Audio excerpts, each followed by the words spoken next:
I spent the last few days scrolling through sales advice on YouTube Shorts, Reels, TikTok, all of it. And I was surprised at how much bad advice there is out there, because there's a lot of new sales reps consuming this advice, completely being led down the wrong path by people who have no idea what they're talking about. So today, I'm gonna be reacting to some of the horrible sales advice that I've seen out there and tell you guys what not to do and how to actually be successful as a sales rep.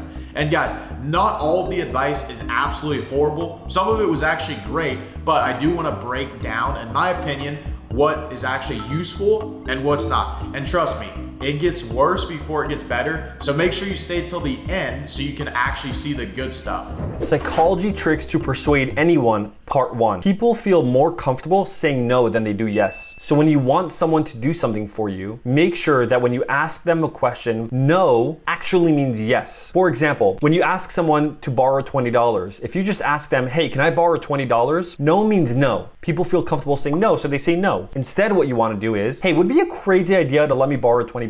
In this example, no actually means yes. No. Okay, so what this guy is saying is that framing questions to where no actually means yes is better than getting an actual yes. And I would agree, getting someone to say no is actually easier than getting someone to say yes, because psychologically, people are used to saying no, especially in a sales context. Now, what's very important is the missing context, because whenever you just use it like this with no additional context, especially if you're talking to a more advanced buyer, it almost sounds like a gimmick. They know what you're doing and it sounds a little bit too salesy. Oh, would you be completely opposed to letting me borrow 20? What I would say is actually more effective in this particular situation is labeling someone, because people want their actions to line up with their identity. So if you said something like, hey, John, I know you're a super generous guy. I'm sure you wouldn't mind letting me borrow like $20, right? This is gonna be way more effective, and it doesn't sound as salesy as, oh, would it be a crazy idea if I could borrow $20? So the verdict to this is I do agree, getting someone to say no is better than saying yes. And if you can frame your questions like that, generally it is better. In this specific context, there's definitely a better way to do it. So I agree and disagree. It was like the best script that I've ever used. I had a customer service rep. Every time she got on the call, she would make this joke. Hey, Jerry, I love that you spoke to Sean. He was saying great things about you. Like, I was looking at your business and you did X, Y, and Z and blah, blah. Then she would go through the whole thing and then be like, oh my God, I'm so sorry. I didn't even introduce myself. How awkward. Same thing every time with every fucking customer. And it broke the ice and it tied back to the sale. This might not work as good for men. So the sales rep purposely forgets their name to break the ice, and it makes the conversation feel more natural. Okay, so Layla is the GOAT at sales. She's definitely better than me, but it is a little bit more nuanced. The intention behind it is good. Breaking the ice, making the person laugh, and cutting the tension on the call is very real. The only problem is the execution and the context of the sales call. For example, if it's in a B2B scenario or a situation where you need a little bit more respect and authority and you need to be taken seriously, it's not going to come across as good. For Layla, in this context, it actually works perfectly, especially because she's a woman. It's going to come off a little bit more charming and a little bit more disarming. Whereas with men, it might be a little bit self-depreciating and you lose a little bit of respect depending on the context. For most men, it's gonna come across awkward, even a little bit weak, because frame matters a lot. Especially as a man, generally you wanna be actually leading the call and you wanna have some sort of authority so the prospect listens to you and trusts you more. So the principal is right. Layla is really good at sales and knows what she's talking about, but you just need to be aware of the context, because if you're a beginner listening to this and you think it's going to work in every sales situation, you're going to be mistaken. So make sure that you understand the context. So the verdict is she's right, but you just need to know what type of sales call that you're on. Are you a good salesman? I'm a great salesman. Give me a masterclass on sales right here. Give me your best sales advice right here to somebody that sucks at sales and business. Okay, so I used to do door-to-door sales, right? And we used to get rejections all the time. So our whole hint was that we have to knock on 100 doors, and every rejection we get is a lesson for the yes we're gonna have. So every time someone says no, they're saying no because now you gotta learn from that no and see, okay, where you can get a yes at the next time. What does it take to get a yes though? How can somebody get the yes faster? Are you in Dubai? Yes. You're in Dubai. Awesome. Do you like the weather here in Dubai? I love the weather. You like the vibe here in Dubai? I love the vibe. Would you like to own a property here in Dubai one day? I think so. You think so, right? So you get the yes, yes, yes. And if there's a think, you can easily turn that I think so maybe to a yes. So you got to ask a lot of questions. You got to ask a lot of yes questions, not a lot of no questions. The more you say yes, yes, yes, there's a high probability at the 4th or 5th time when I do the ask, you're going to say yes. Amateurs tell, pros ask. Exactly, that's it. Every rejection is a lesson. Build momentum with yes questions before the final ask. Amateurs tell, pros ask. His message, I completely agree with. Amateurs tell and pros ask. Asking questions is essential to closing deals. The only thing is, stringing together a group of yeses can build momentum in a call. However, you don't want to do that right before the ask, because then it feels a little bit too salesy, especially to an advanced buyer. If you ask right after those questions, you want to go a little bit deeper. So in that case, rather than just asking, hey, do you like Dubai? Can you see yourself buying a property? You'd want to go a little bit deeper. Why do you like Dubai?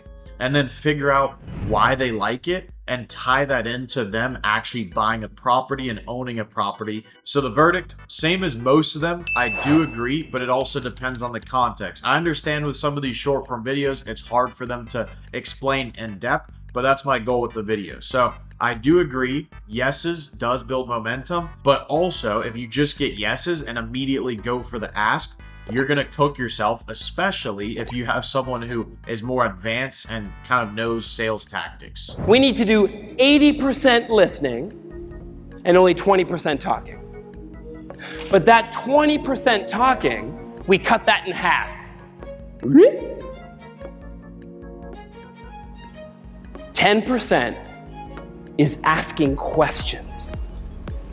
10% is asking questions, probing questions.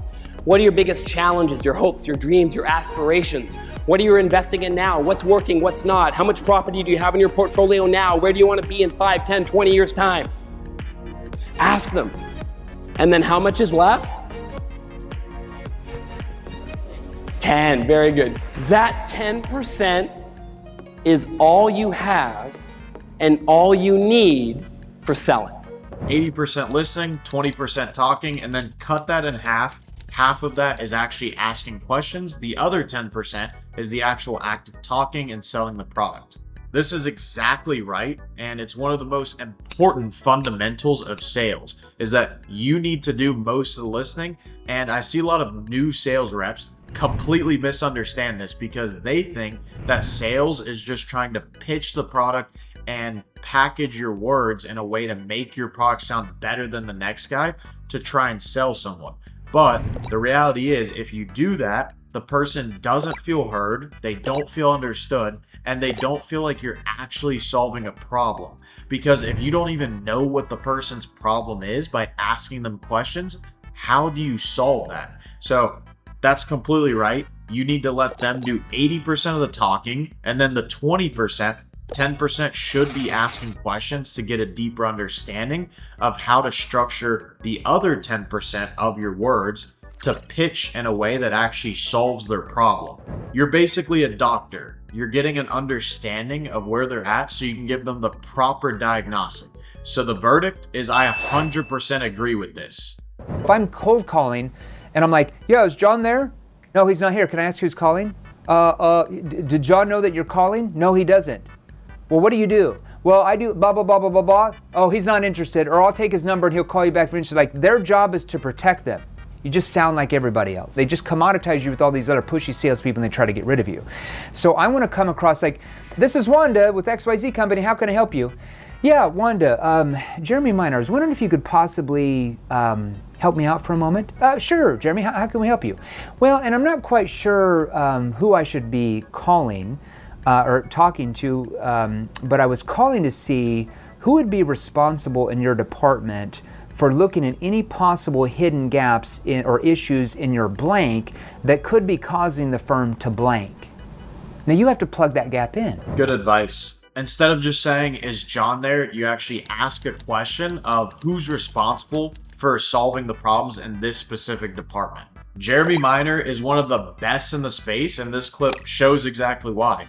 Rather than triggering the natural instinct of the gatekeeper to do their job and prevent you from talking with the owner, you're getting them on the same page and asking them for help with who is the person responsible for solving these problems. And it gets them in a state of mind of actually being on your side rather than trying to be a gatekeeper and immediately cut you off. And the framing of hidden gaps or issues is perfect because it triggers curiosity. It's almost like a discovery before the actual discovery of the call. This works very well in cold outreach, warm outreach, pretty much every types of sales. And most importantly is Jeremy Miner's tonality. This guy is a master when it comes to that. And that's the most important part because that determines how it comes across. So the verdict is I agree with this. Best salespeople literally sit back in their chair and they don't rush anything. And they're just like, yeah, that totally makes sense. Let me ask you a question. Here's what I've discovered. Here's what our clients have discovered. And some of you are so scared to come across as pushy or direct or like really challenging the buyer to, hey, let's talk about what's under the surface here. What's behind your question? And a professional salesperson knows how to help the person make a decision. The general idea of this is right. As a salesperson, you do need to be calm, you need to be grounded, and you do need to kind of be laid back because this actually makes you non-reactive. And in sales, you need to keep your cool because sometimes people throw stuff at you and you need to stay grounded and actually be able to be present to ask the right questions or say the right thing. The only part where it gets a little bit murky is whenever he's talking about challenging the person. And I agree with this, but I'm making this video for new sales reps that are listening to this type of advice because I can see a lot of new people take this and try and start challenging their prospect in the incorrect way. If you're too direct and you start asking them questions like, oh, well, why do you need to think about it? Or, oh, why do you need to talk to your wife? This is actually going to raise the person's defense even more, and it's going to create more tension between you and the prospect. So there's definitely a right way to do it, but there's also a wrong way to do it. So if this advice gets in the hands of the wrong person and they take it too far, it can kill deals. So Dan Martell absolutely knows what he's talking about. The only thing is that for new sales reps, they might take this advice the wrong way and actually kill their deals. So generally, I agree, but for newer sales reps that take this advice too far to the extreme and try and challenge the person, it can backfire. What's your secret? And he said, 2, not 3. And they're like, what do you mean? He goes, if a woman comes into my store, I'll bring her a pair of shoes. She'll try them on.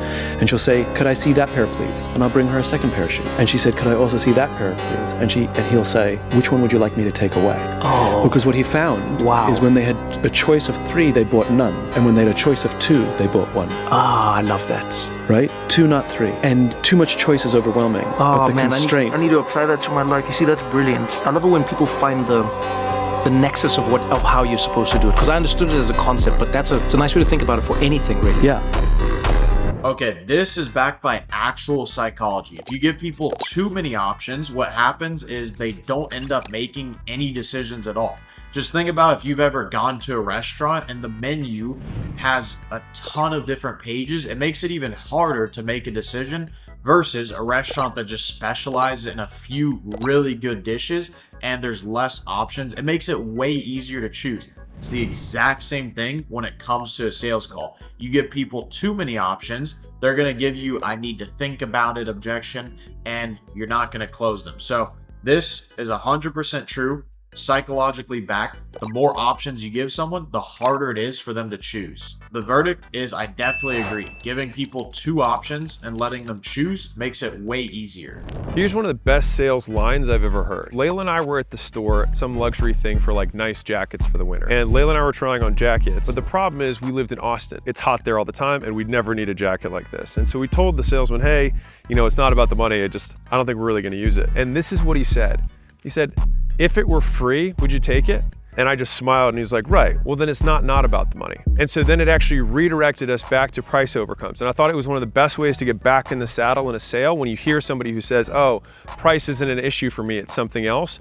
Well, just ask them if they would do it for free. And if not, then you can work back into the sale. Again, not 100% sure if it's good or bad. Alex in the video definitely adds credibility, But is it good to really ask the person if they would take your product if it's free? The logic is super sound, because if they say that it's not a pricing issue, but they would take it for free, obviously money does play a factor. But the one thing is, it doesn't actually tackle the real objection. Because of course, if it's free, someone's gonna take it, even if it adds a little bit of value to their life. But that little bit of value may not necessarily reflect the amount of money that that person's willing to spend. But in this case, I actually think Alex is right, because if someone's telling you that it's not about the money, but they would take it for free, that kind of makes it obvious to them that, hey, it definitely is about the money. So now you can have a conversation around why they feel like your product isn't as valuable as the price that you're charging. So the verdict is, in this context, I completely agree. If your main goal is just to get back in the saddle, like Alex said, this 100% opens up the conversation, because it obviously points out that price is a factor. We are not cringy sales reps. Oh my God, we are not desperate for business. We are not chasing these clients down. We are not being the ones talking the whole time on these Zoom calls. No, we're not doing that. If you master what I'm about to say, you will make so much money inside of this business. Instead of having the energy flow from you to the sales rep, oh my God, please buy my product, please blah, blah, blah. This product is so good. Oh, you need this because of blah, blah. Stop. You need the energy to flow back to you rather than from you. For example, you do this by asking and probing different types of leading questions in order to have the customer actually sell themselves to you. For example, hey, what piqued your interest to where you actually wanted to book this call? Have them sell themselves to you. Ask certain questions so that the energy flips back to you. Now you are maintaining this frame of authority. And when you have the frame of authority, you hold the power in the conversation, you're way more likely to get this. Okay, so the frame of authority is 100% right. You shouldn't be desperate for the sale. You should understand that you're helping them out. So the concept 100% makes sense.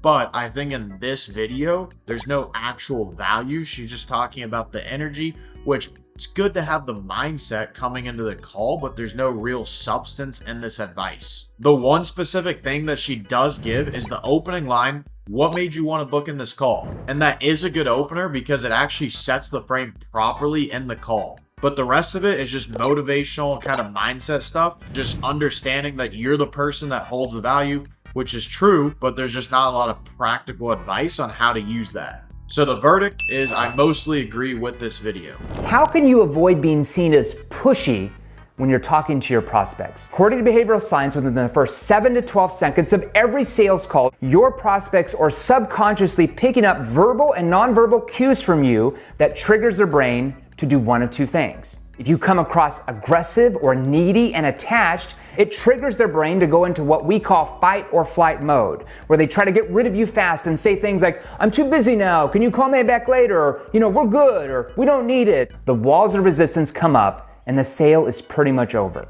Or if you come across neutral, unbiased, and detached, and you know the right questions to ask, it triggers their brain to become curious enough that they feel like they want to engage, because you might have something that's very important to them. So we have to come across detached from the expectations of making the sale, really focus on whether there's even a sale to be made in the first place, whether or not they have problems that you can actually help them solve. This is actually really strong advice, especially for cold calling. This is probably one of the most important things when it comes to sales, because naturally people have high resistance, especially if you're cold calling them. If the person senses that you're needy or eager at the beginning, they immediately want to give you an objection so that they can get off the phone because they feel like you're trying to get something out of them. So detachment is a skill set that you need to learn as a salesperson, because once you're detached from the outcome, you can actually ask questions objectively to actually make them interested. So the verdict on this one is I strongly agree, especially with cold calling. Hey George.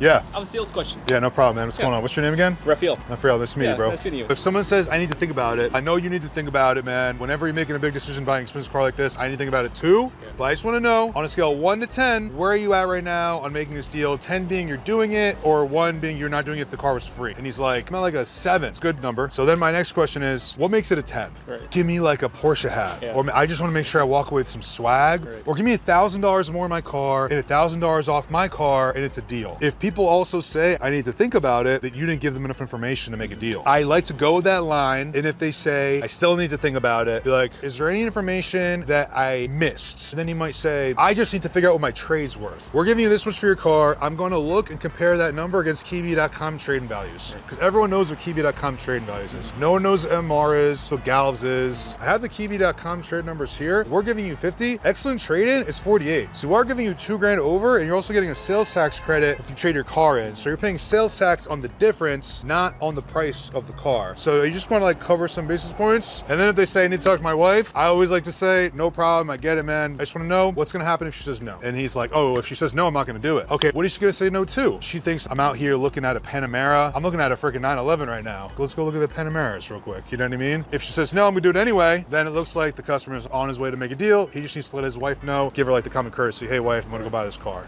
I've had people tell me, give me $500 more, and it's a deal. Because sometimes people are busy, you call them out of the blue, they're not even going to be really listening to you. But you caught their attention for that one line. Oh, I'm a 7. Just do this for me and we're good. That's awesome. Right? Yeah, man. All right, cool. Appreciate it, brother. All right, man, no problem. All the best. Thanks, bro. Appreciate it. Thank you. The 1 out of 10 scale question just immediately puts the person in evaluation mode. So rather than having a real conversation, they're scoring you. What would make it a 10, I think, is probably the most dangerous line, because it invites the person to make demands that could potentially be unrealistic. I think there's way better ways to phrase this that isn't going to have the person make outrageous demands. For example, if you're in a conversation and you ask, okay, what would be the main thing holding you back? Then their answer is most likely going to be a little bit more realistic, because going to the extreme of what would make it a 10 is just going to make the person think of the absolute perfect scenario rather than actually what's realistically holding them back. I don't know. I think this advice just sounds a little bit too transactional, a little bit too salesy. There's definitely better ways to go about it. Maybe in car sales, it's not the absolute worst, but I just think there's way better ways to go about it. So verdict on this one is I disagree. Horrible sales advice, always set next steps. You don't want to set a next step with a prospect who's never going to buy. So before you set a next step, you should always ask. It's going to require a lot of work from both you and me to evaluate this thing. Based on what we've talked so far, do you see this as something that you could like realistically invest in, or is it just a nice to have? If they say yes, now you go set a next step.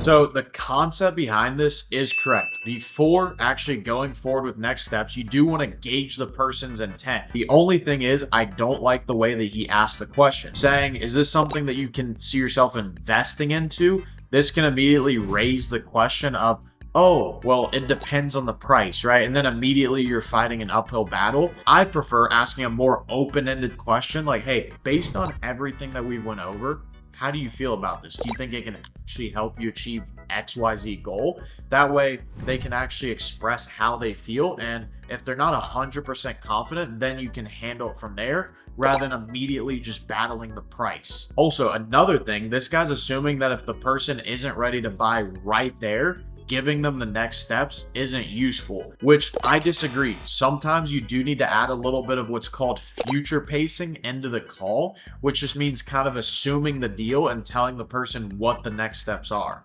If done right, this is actually going to make the person visualize how it's going to look on the inside or what the next steps.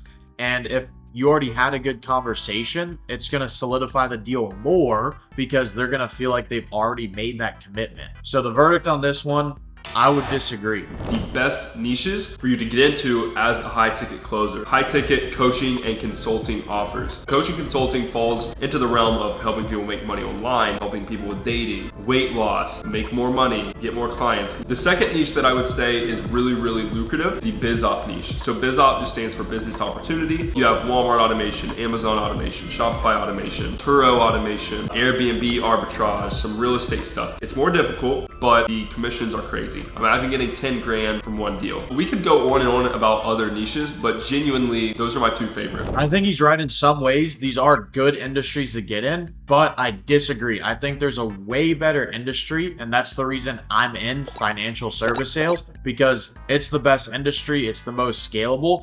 And I'm not going to go too much into it because I already made a video on the top sales niches ranked and why I think financial services is #1.